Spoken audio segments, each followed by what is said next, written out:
Welcome to the latest episode of the Real World Nutrition Podcast. This is episode 179, The Lifespan of a Diet Trend, Why Some Stick and Others Fade. Welcome back to another episode of the Real World Nutrition Podcast. I'm Shelley, your host and registered dietitian, and today I want to talk about the lifespan of diet trends, why some diets stick around while others fade away. This episode expands on a recent blog post that I did, Diets Throughout the Decades, and I will link that in the show notes so you can take a look at some of the information I have there. Today, I'm going to get into what we've learned from history when it comes to the nutrition fads and the diets.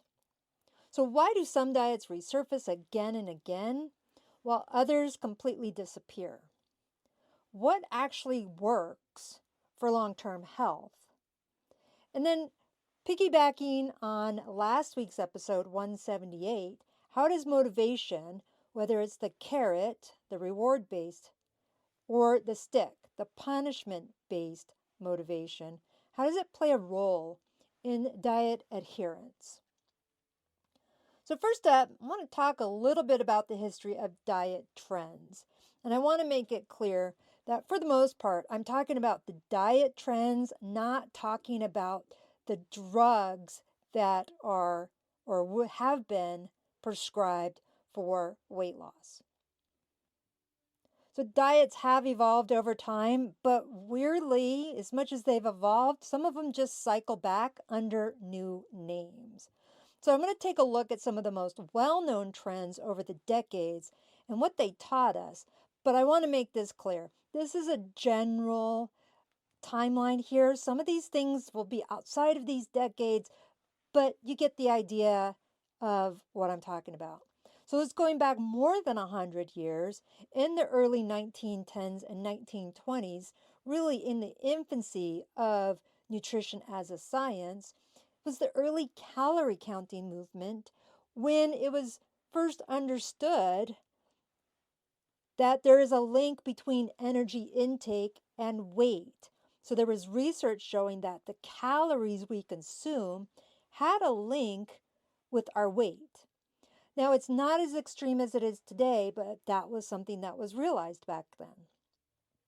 In the 30s and 40s, there was rise of metabolism diets. So these plans that suggested we could speed up our metabolism through specific food choices. So this would be something like the Hollywood diet, which has other names like the Grapefruit Diet. But the Hollywood diet was first introduced in the 1930s, not surprisingly, in the Hollywood crowd, which was really a liquid fast that allowed people to lose weight in a very quick or very short period of time. Now, as I said, I'm not going to talk too much about drugs as it relates to weight loss, but in the 30s and 40s was when methamphetamines were prescribed for weight loss, and then shockingly, it was discovered there was addiction problems.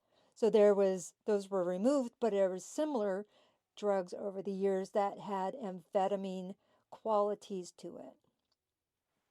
So jumping to the 50s and 60s. So while we had the Hollywood diet, the grapefruit diet, it was rebranded as the grapefruit diet.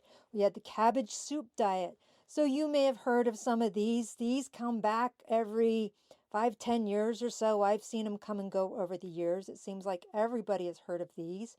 And what happens is grapefruit diet or the cabbage soup diet, again pushing the idea of fat-burning foods. So something like grapefruit somehow is magically fat-burning when it isn't. Cabbage soup somehow does something when it doesn't. These were just very, very low-calorie diets.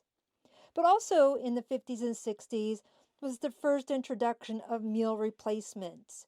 So something called Metrical introduced the concept of liquid diets. So it was powdered nutrition mixed with water, and you drank these products to help with weight loss.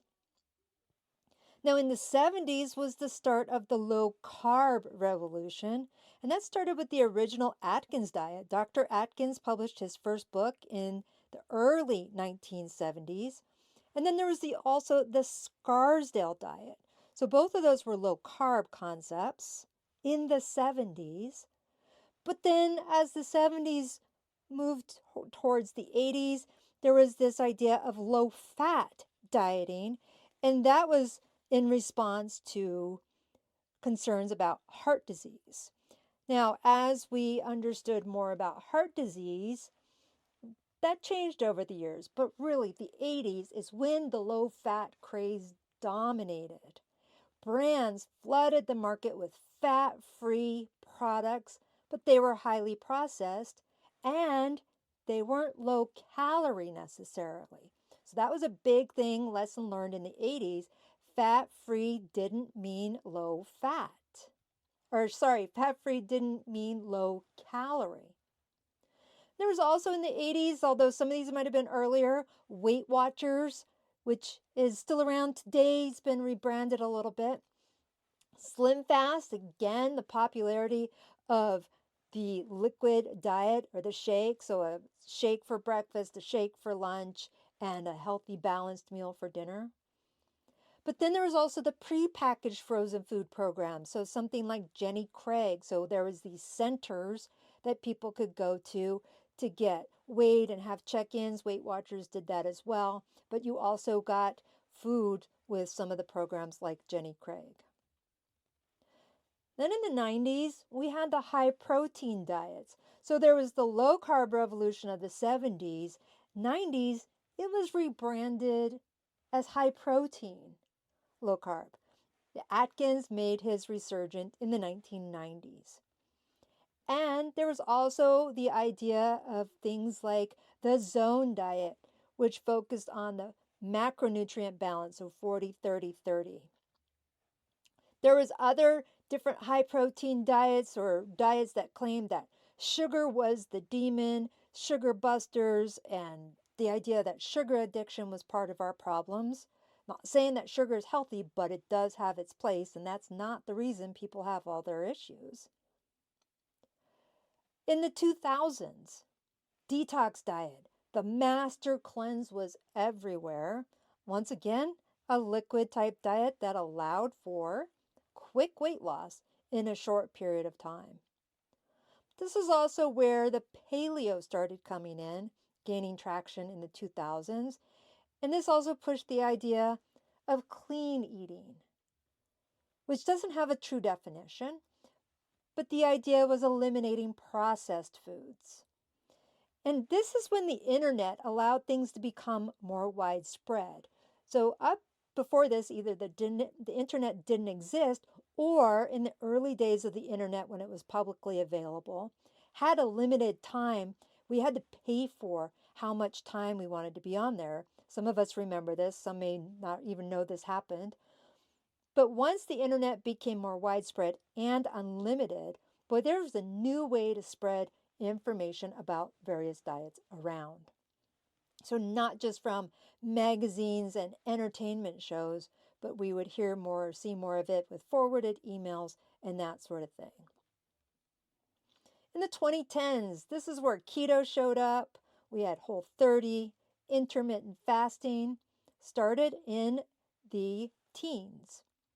Now, I want to mention keto. When this was introduced, so I saw it, it was just what I looked at was the paleo diet just with a new name slapped on it, which the paleo diet was the Atkins diet with just a new name slapped on it. And some people may push back and say, well, they're not the same. Big picture, they are.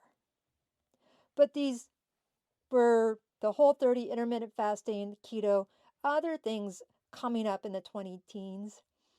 Social media fueling the rapid adoption of some of these diets. So whether we're talking about Facebook, Instagram, even YouTube having these things. And then also keep in mind, these are when apps started becoming mainstream. So the Lose It app or MyFitnessPal, and people started tracking their nutrients in more detail. Now, today, can't believe we're halfway through the 2020s, but 2020s, this last part of this decade here, or the last 5 years or so, we're seeing more of the shift back to intuitive eating. So eating without restriction, but listening to the responses that our body's giving us, whether we're hungry or no longer hungry. The concept of plant-based diets, which something again, it's repackaged, vegetarian, plant-based diets, and the spectrum of those. And metabolic flexibility. So that's where you have a certain amount where you eat on certain days and then other days less or more. But people, I'm hopeful of this. People are starting to focus on sustainability over strict dieting. So it's the sustainability, meaning how long you can stay on these diets. But common themes over the last 120 years, many of these diets rebrand themselves over time. So we had the liquid diets, or the diets where focus is on one food for rapid weight loss, or the shifting of the macronutrients, so low carb, low fat, high protein. Many of these diets are based on some level of truth, but take it to extremes, making it hard to sustain. So when I say some level of truth, grapefruit is great, cabbage is great, but having that be the only thing you eat or being highly restrictive with just those foods, no. And the grapefruit isn't special, the cabbage isn't special. Having low added sugars, low saturated fat, great, but saying low or no carb, not sustainable. Ultra low fat, not sustainable. So again, some level of truth, but taken to extremes. So why do some diets stick? Some people really like these diets. And why do they keep making a comeback? They come and go, again, like I said, different name. But really, for a lot of people, they provide clear structure. Intermittent fasting, you eat between this time and not any other time. List of foods that are off limits. You can't eat this, remove this, remove this, remove this. Clear structure. Telling you exactly what to eat for breakfast, exactly what to eat for lunch, exactly what to eat for dinner. Something like those grapefruit diets, cabbage soup diets. There's so many fun diets. When I say fun, it's just fascinating as a dietitian of some of these things that provide specific structure. Some diets that stick do have scientific backing. So Mediterranean diet and DASH diet have scientific backing, but what I often see is these are misapplied. So with the Mediterranean diet, for example, I have people who tell me they follow the Mediterranean diet. Now, never mind that there's no one region of the Mediterranean in which the diet is. That would be like, I follow the American diet, but ignoring the fact that there's the Southwest, there's the South, there's the Midwest, and different diet approaches. But I also find in the United States, at least, when people say they're following the Mediterranean diet, they're pick and choosing parts of it that they like while ignoring other aspects. So the Mediterranean diet is more of a lifestyle. And when people say they're following Mediterranean, then they say, I drink red wine and use olive oil, when it's way more than that. Another reason why some of these diets stick around, those quick results. People love quick results, instant gratification. And as much as we want to say the younger generation just wants the quick fix, that's humans. That's how humans behave for the most part. They want the results now. Even if it's not sustainable, they want it. And some of these diets, many of these diets that stick, do provide quick results. But then there's the marketing power behind them. Marketing, celebrity endorsements, social media trends, and influencers. And while you may not fall for them, plenty of people do. When I started teaching nutrition classes at the university, This was in the 2010s.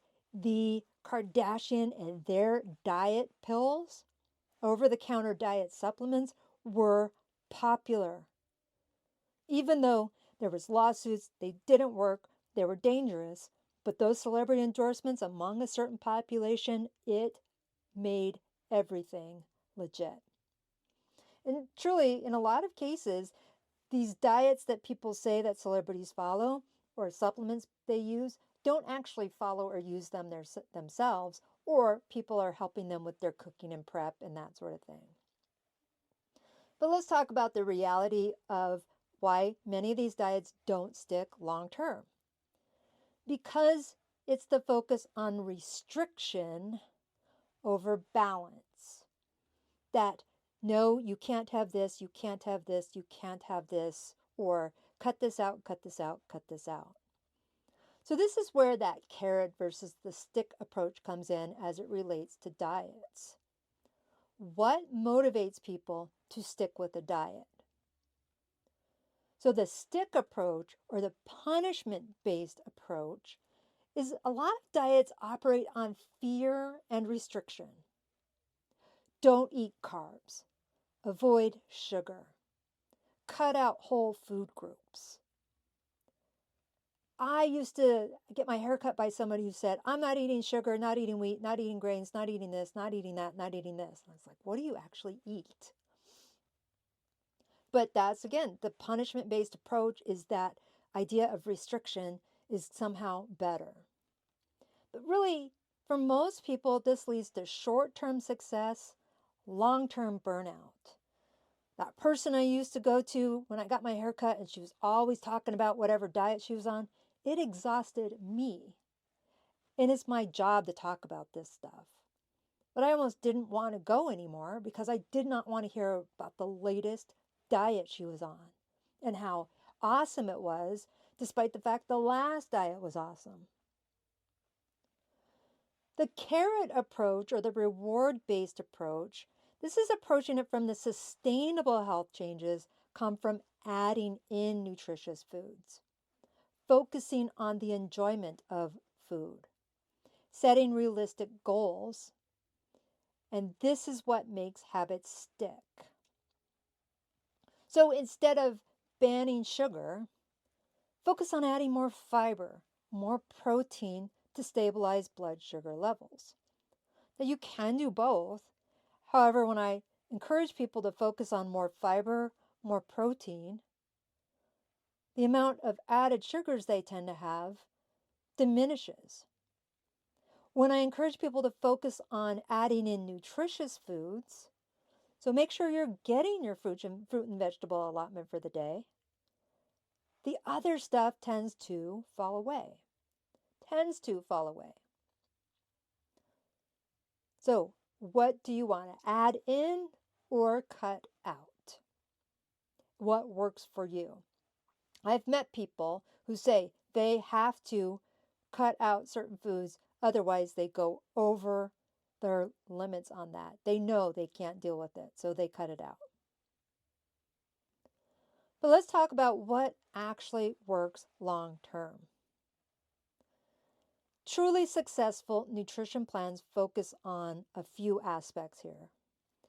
Sustainability. And when I talk about sustainability, I used it a little bit earlier and I've used it a few times. Sustainability is, can you keep eating this way for life? When you go on vacation, can you still eat this way? When you go out to eat, can you still eat this way? Do you have to take a break from eating the way you do? Or is this something you can do all the time? Now, some people are fine with having this month I'm doing this diet, and this month I'm doing this diet, and this month I'm doing this diet, and this month I'm not doing anything. But I really like to encourage people to be able to live a life where they can eat without focusing on what they can and can't have all the time. What also actually works in success is when it focuses on flexibility. No bad foods, just balance. So if I want to have a peanut butter cup, I'm going to eat a peanut butter cup. It's not bad. Not saying it's healthy, but I'm not saying it's bad. because in the scheme of my everyday eating, that fits. It's balanced. The peanut butter cups, except for around Halloween, is not happening all the time. So, not having the bad foods, because once we label something bad, off limits, not good for us, we have guilt and shame, and subconsciously, people tend to want some of those things we're not allowed to have. And so, having that flexibility, no, there's nothing wrong with having a peanut butter cup or chips or whatever is your thing that you think is a bad food. Find balance. Personalization of all these diets that I've talked about, really, it comes down to what works for you, not what's trendy, what works for you.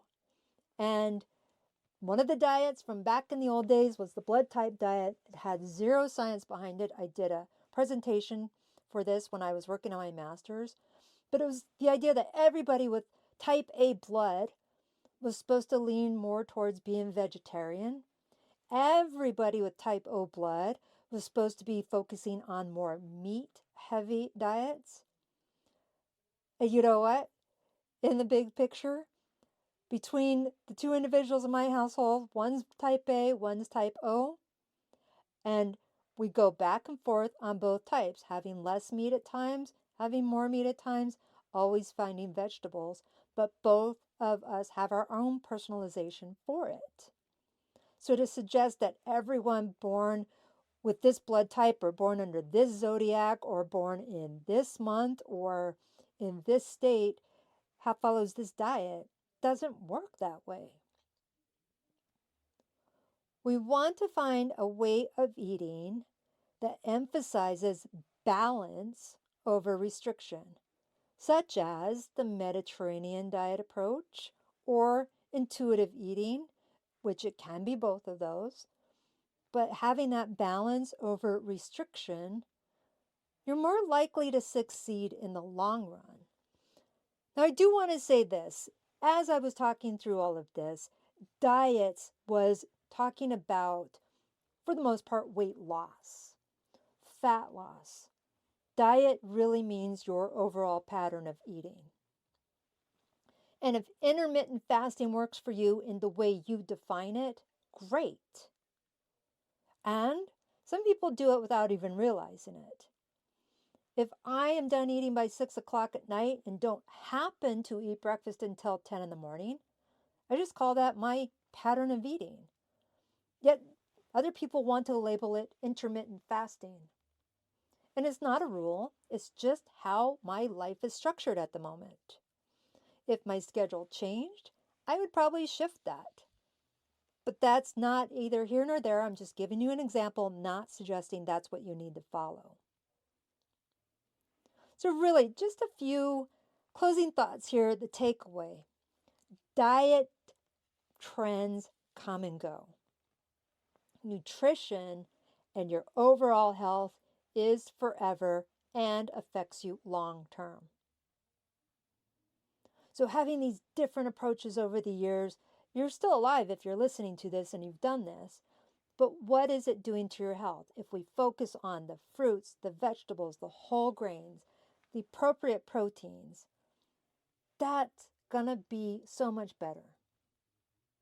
Sustainability, livability beats the restriction, so you can enjoy food anytime you want.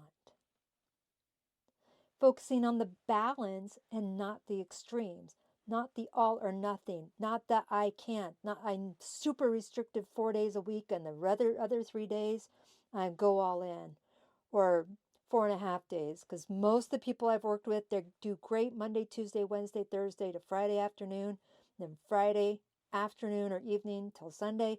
It's free for all. And if we allowed things to be more balanced throughout the week, that would probably be better. So with that, I'm going to close up here. Hey, what diet trends have you tried and what actually worked for you? So this is honestly not a judgment. I have been doing this for 25 years plus my schooling. I've heard so many diets, including something called the snake diet, where this guy had this concept that if you eat a huge portion of meat, and then you don't need to eat for a few days, like a snake. They eat their meat, and then they don't need to eat for a while. I've heard them. I've heard them. I promise you I have. So what works for you? If you want to comment in the show notes or on the reviews for this, you can send me a message as well, because my contact is in the show notes all the time. And I would encourage you, if you enjoyed this episode, go ahead and subscribe. Check out that blog that I have as well that talks a little bit more about this topic. I have that link in the show notes here. And if you want to work with me and find what is sustainable for you, I encourage you to schedule that free introductory call, and we can talk about some of the things that you are wanting to have. All right, finally, with that, I want to say take care and bye for now.